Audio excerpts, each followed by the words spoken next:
Welcome to Tech Data's 30 Minutes with a Hacker.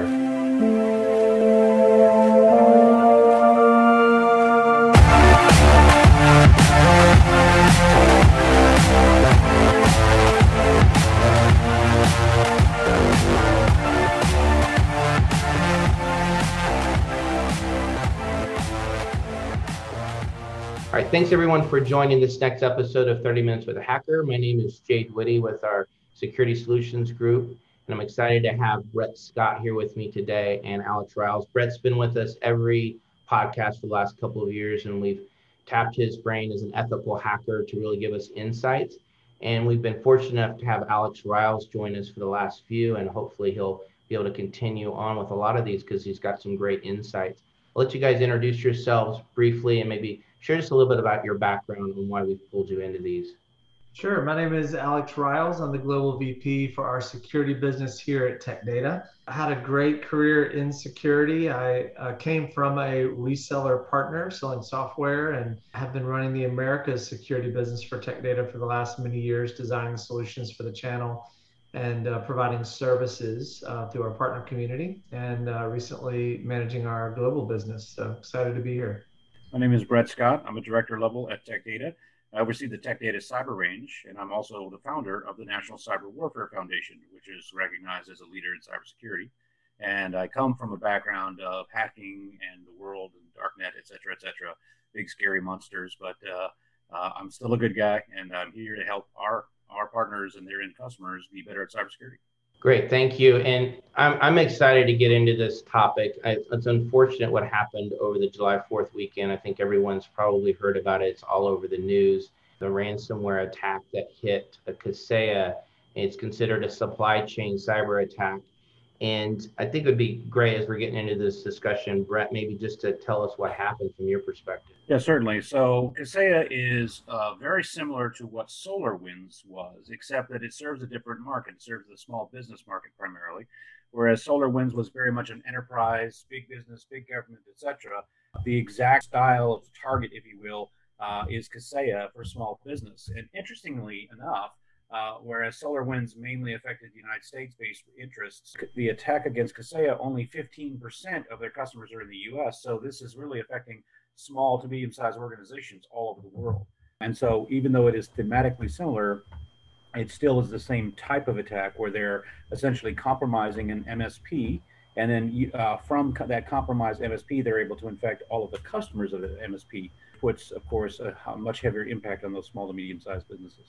Yeah, it might be interesting to talk a little bit about Kaseya for those of you who may not be familiar. They're an IT management software company, which basically means they have a large portfolio of products, almost 27 or 8 products, I think, that managed service providers use to provide services to end user customers. So these are products like remote monitoring of your IT infrastructure. This is professional service automation tools to help service providers track and manage their service projects. These are help desk tools that you might use for your company, for your employees to call into your help desk.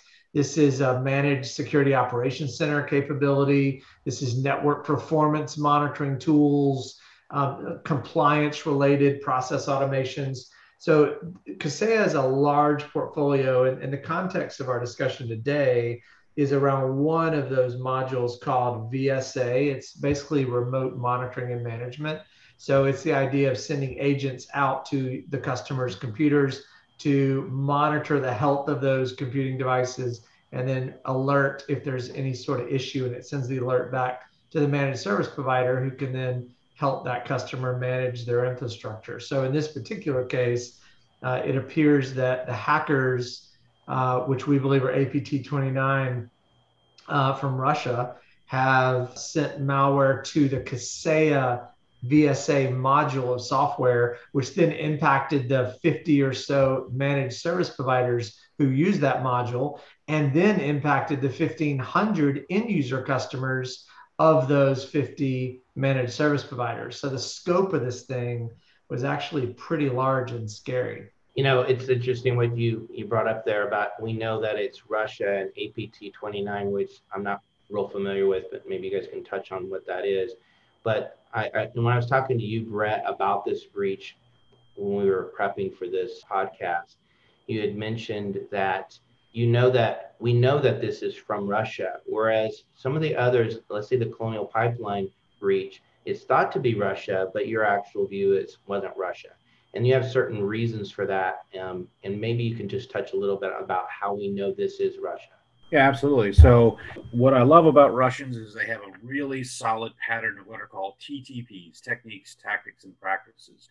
And so you can easily tell when the Russians did it because it behaves in a very specific way. So I urge anyone who is considering threat intelligence or even intelligence business, you can take a look at JBS, you can take a look at Colonial, and you can take a look at this attack with Kaseya, and you will see that there are two of them are just like each other, and they're nothing like the Kaseya attack. The Kaseya attack, I have extremely high confidence, is in fact Russian, is in fact APT9 or Cozy Bear, which sounds so much sweeter than APT29. It is in fact them. And so again, this is a great opportunity for those aspiring intelligence analysts because you can actually see a distinct difference in the patterns. One thing I think would be great, maybe Alex, you could touch on this, is the timeline for the Kaseya supply chain attack and just step us through maybe how that progressed. Sure. Yeah, so it all kind of started back on April 6th, which is when the Dutch Institute for Vulnerability Disclosure actually found this 0-day vulnerability in the Kaseya product.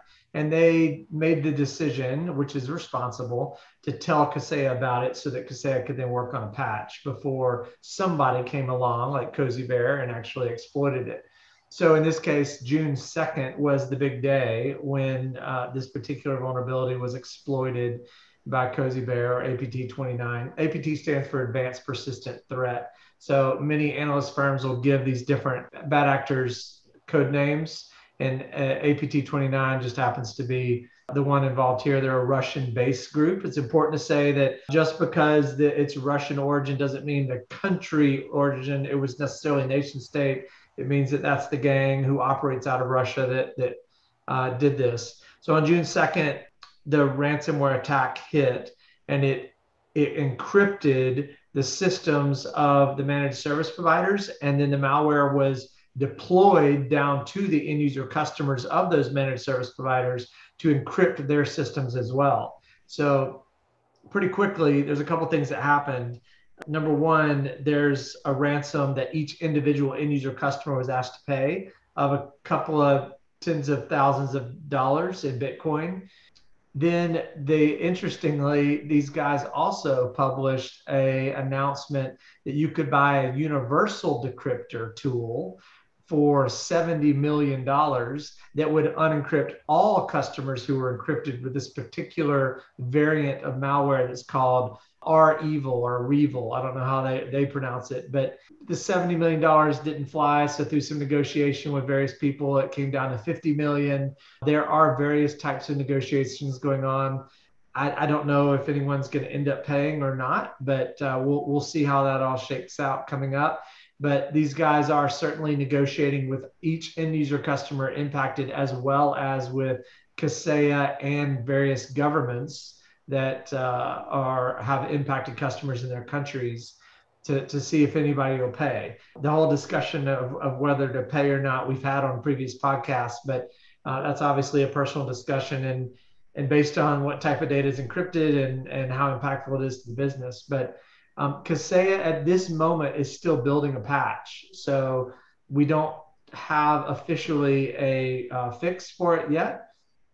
But interestingly, some other bad actors have been sending emails around to impacted customers and that offer a decryptor tool. There's not a decryptor tool, I'm sorry. They offer a patch for the Kaseya product, and they're pretending to be Kaseya.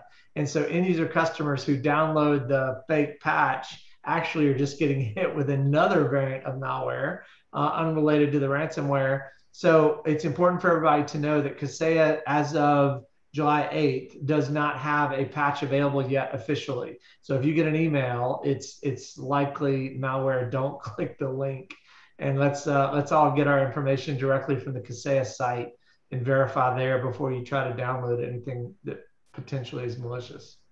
And Alex, you said June 2nd. Did you mean July 2nd? Oh, thanks for that. Yeah, I meant July 2nd. Okay, I just want to make sure that there wasn't something that happened, No, you're here right. at the point. Okay. Brett, did you have anything to add to that?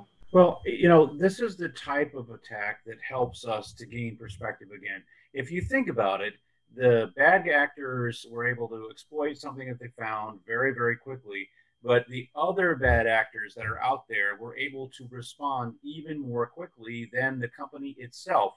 The resources of the people we're fighting against are so vastly superior to ours that, again, this urgently brings to the forefront the fact that good guys don't collaborate with each other. The bad guys are amazing at collaborating with each other, and that's how they predate upon us and take all of our stuff. So if we want to have a chance of fighting against the massive resources and incredible talent that the bad guys have, we, the good guys, have to organize, and we have to work with each other and get over the whole I work in a top secret spooky layer. No, you don't. You absolutely don't. You work in a place that's just waiting to be crushed. If you are not collaborating and working with others, one of the easiest ways to do that is with an ISOW. Come to Tech Data, come talk with the partners of Tech Data about threat intelligence coming from an information sharing and analysis organization. That's one easy big step that you could do. But there are a lot of things. If you've been listening to all of the things that we've been talking about from the Tech Data Security Solutions Group, we've been saying the same things for a long time. It's very stressful to most of our team when we say, gosh, all of this could have been prevented if they had not fallen into this hole, if they didn't have collaboration, or even if they had used solutions that are out there on the market today, something like Xdr, for example. Yeah, so I'd love to pivot, if we could, to what could have been done to prevent this. There's the steps that you can take if you've been breached, but also maybe what we could do to prevent it. And Brett, I know you've been preaching that for podcast after podcast, that we're not sharing and helping each other. The bad guys are always doing that.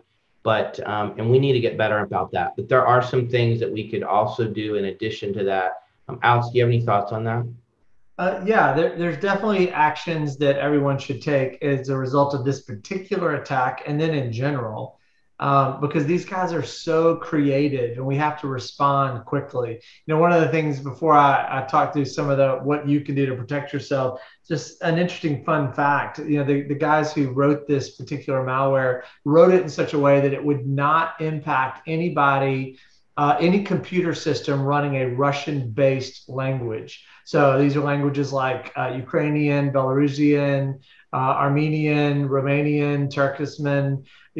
There's over 14 languages that this particular variant of malware ignores and doesn't encrypt the drive, which just shows you the level of sophistication that these guys spend in designing their product. They have a decryptor just for certain file extension types. So if you want to pay one price, you get the decryptor to decrypt all of your data. If you want to pay a lower price, you can decrypt just the Word docs or just the PowerPoint files or Excel spreadsheets.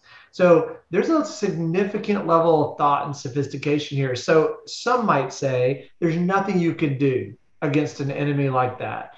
But the truth is, there are always things you can do as a set of best practices. For example, for this particular attack, please shut down your VSA server right now if you have that product until we get this sorted out and there's an official patch available.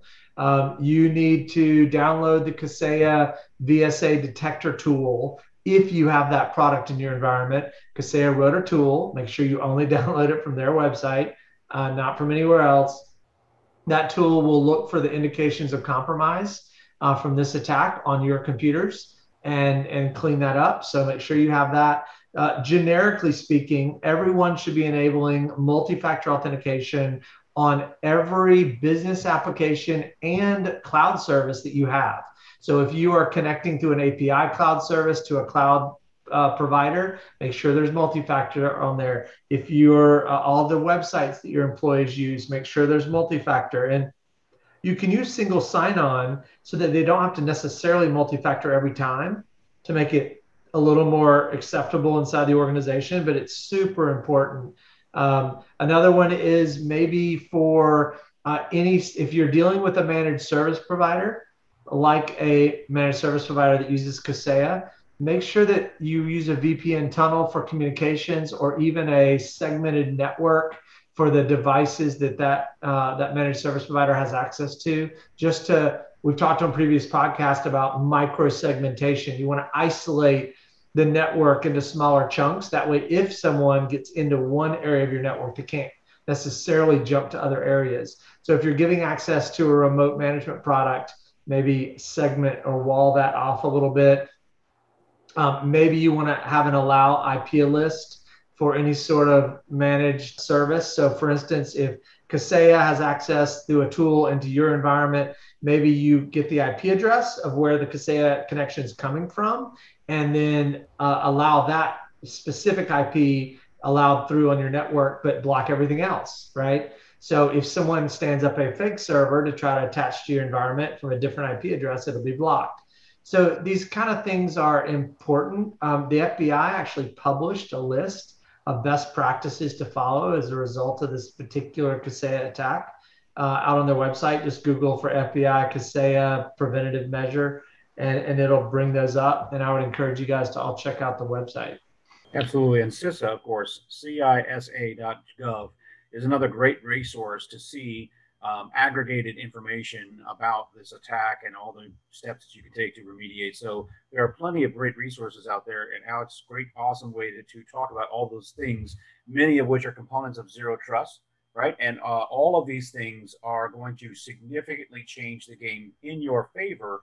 But as we see, there is an overwhelming amount of attack. And so when you're dealing with an overwhelming attack, you're going to need to use good tools, smart tools to help you get a better security posture. But then you're also going to have to start leveraging things like automation to help you to overcome this massive onslaught that we're also enduring. A good example of that, actually, Brett, is technologies like Xdr. So it's a relatively new term in the market, but that is a concept that brings a lot of automation to all the data we collect from around the organization. And I think the more companies start to adopt XDR-based solutions, it can help with this kind of thing too. Great point, Alex. And Brett, I know you mentioned XDR earlier as well. I think it'd be great if maybe, Alex, you could explain what XDR is, just to give everyone a baseline. Yeah, definitely. XDR is a relatively new term on the market. A lot of the vendors are throwing it around. It stands for Extended Detection and Response.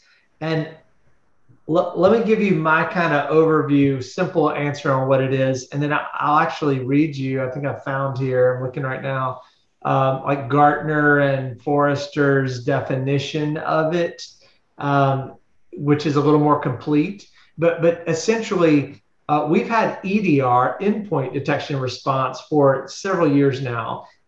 That's the idea that on an endpoint device like a laptop or a server, you can monitor for threat by looking at the processes and the logs and everything on the endpoint device, and then detect. So you're detecting an event, you monitor the logs, you detect a bad event or action, and then you potentially auto respond to it. You can take that endpoint device off the network. You could reboot it. You could deploy a patch. You could do lots of automation potentially. That's EDR. XDR takes that concept and expands it to more than just endpoint. Because endpoint's important, but our networks are way more complicated than just endpoint devices. They need to include email. It needs to include servers and cloud workloads and the network itself and all the network traffic. So what XDR is, X meaning extended, I like to think of the X as a wild card. It's plug in anything there, email, network, cloud, endpoint. So extended detection and response is the idea that I have many different tools on my network. I have my network monitoring tools. I have my cloud monitoring tools like CASB. I have my identity and access management tools. I have my email tools. They all send their raw data into a data lake in the XDR tool. And that data lake can take this analytical raw data and then start to correlate it all together and try to identify threat by looking at patterns across domains. So if I saw an email come in with a really scary malicious link, that was linked to a particular type of malware, and the endpoint device actually detected that malware on the device. And I saw a large volume of outgoing network traffic. Someone's exfiltrating data off my network. All those things can be looked at in aggregate through a data lake, and the XDR system can say, oh, well, there's something bad going on here, because I can correlate across domains. And then you take that actionable alert and send it to the SIEM. XDR is not necessarily meant to replace the SIEM, although in some cases it can. But it can also augment the SIEM and provide limited, much more set of actionable events. So that's kind of the way I think about what XDR is. Here's Gartner's definition. They say that it's a SaaS-based, vendor-specific security detection and incident response tool. The response is the XDR. It natively integrates multiple security products into a cohesive security operational system that unifies all licensing components. So that's just a fancy way to say that a vendor built a tool to suck in data from lots of different products into a solution that can then find the threat and then auto respond to it. And that auto response could be automated, or it could be send an alert to an operator in a SOC and let them push the big red button to do something in response to it. Well, I have to tell you, that's one of the best definitions I've heard in quite a long time. Whenever you start researching this, suddenly it seems like a book should be involved in helping you to understand the term. The fact is that it is a great solution because it helps you to either greatly augment or partially replace what a SIEM tool can do for your organization. And I like to think of XDR as kind of an expert system, right? You have a combination of your devices and your network and the other things that are going on, but then the data and the analytics and all of that stuff has been hyper-tuned to that collection of things. And because of that, it is augmentative to your SIEM solution because it's doing some heavy lifting on behalf of the SIEM. And it also empowers response, which is something the SIEMs don't do. But it also, if you haven't got a SIEM, if you haven't been doing this and you're behind, this is a really big block solution that helps you move significantly far forward to increase your security posture while you get a better maturity model around what you're doing. There's an interesting, really fine line between what is a SIEM and what is XDR in there, because, and I struggle with this myself, because a lot of SIEM providers, security information and event management, a lot of SIEM providers would say, oh, well, we can collect data from network and cloud and email all into our data repository as well, and then correlate with some level of AI and then show alerts in the console. And that's exactly right. I mean, SIEMs sort of do that too. But if you remember back a couple of years ago, there was a reason that this new category of security called SOAR came to market, security orchestration and automated response. It was because SIEMs did a great job collecting the data, but they didn't do as well responding to the data. So now you had to have two products. You had the SIEM that pulled everything together, then the SOAR solution, which is kind of a bolt-on that would add all the automated response. Well, all XDR is really, I mean, if you think about it, the names always change, but the concepts stay the same. So really XDR is just a combination, a more advanced combination of SIEM plus SOAR that we were getting to. SOAR was an intermediate step, I would call it, a couple of years ago. And now an XDR solution is trying to combine all that into one category of technology. And some vendors are going to implement that as slightly different tools. Some vendors might smash all that together into one tool. But XDR as a concept is really about the data collection, then the response, sometimes automated, sometimes manual response. But it has to have a lot of connectors into a lot of products so that the response can be thorough across your organization. We found that a large enterprise customer is going to have anywhere from 40 to 50 different security products. So your XDR solution, or your SIEM for that matter, is as effective as the vendor has created connectors into all those 50 products, and you've configured the integration into all those 50 products. The benefit of the XDR, though, is XDR takes in the raw data from all those tools, and then it figures everything out on its own in its own format. Whereas a SIEM takes the feeds from all those tools in their format and then has to try to normalize it and create a response. it's just not, it wasn't originally, SIMs weren't originally designed for that model. And XDR is trying to change that a little bit and redesign from the ground up. Alex, what do you think the impact of XDR is going to have, let's say, on some of the challenges that SOCs are having right now, security operations centers? As I know there's a lot of challenges that they run into with the SIM solutions that are in there. Do you feel like XDR is going to help them much? I do. SOCs face a lot of challenges. I know Brett has worked in and around SOCs a long time. I'll give you one or two. I'm sure Brett has some other SOC challenges in his head. When I think of SOCs have a really hard time investigating all the alerts. So you get an alert, it should be actionable, but oftentimes not. So now you're spending 10 to 15 minutes per alert trying to investigate to figure out what's going on, what can you do about it. I think that's a huge challenge for SOCs, and XDR is attempting to reduce that time to investigate by providing you a lot of automation and more information with the alert. So that investigation of time reduction is certainly a huge challenge for SOCs. Brett, what's some other SOC challenges you can think of? Well, I'll tell you, we've seen a significant amount of burnout from alert fatigue and things like that. So organizations have their expertise in-house, but that expertise is being burned at both ends, and it's eventually they get tired. There was a study that was released in November, December of last year, and quite literally 85% of people who are on the blue team, or in other words, the good guys, the people that are helping defend our networks, are considering leaving the industry. That's not leaving their job. They just want out of the entire industry. That's how bad they've been burned. So it is very clear that anything that's related to SOC or the defense of corporations or organizations is got to start leveraging automation and orchestration. And those two things are essential. However, there is a gate, right? If you do not have the devices and you do not have the integration of the information coming from those devices so that you have data to be able to detect and respond, then it doesn't matter that you have all those devices because you're not going to be able to automate. So a SIM tool, an XDR tool are both great ways to bring the data together, to perform analytical data on it, and then most importantly, to facilitate automation and orchestration. Those two things are going to be essential because we know the bad guys aren't going to slow down.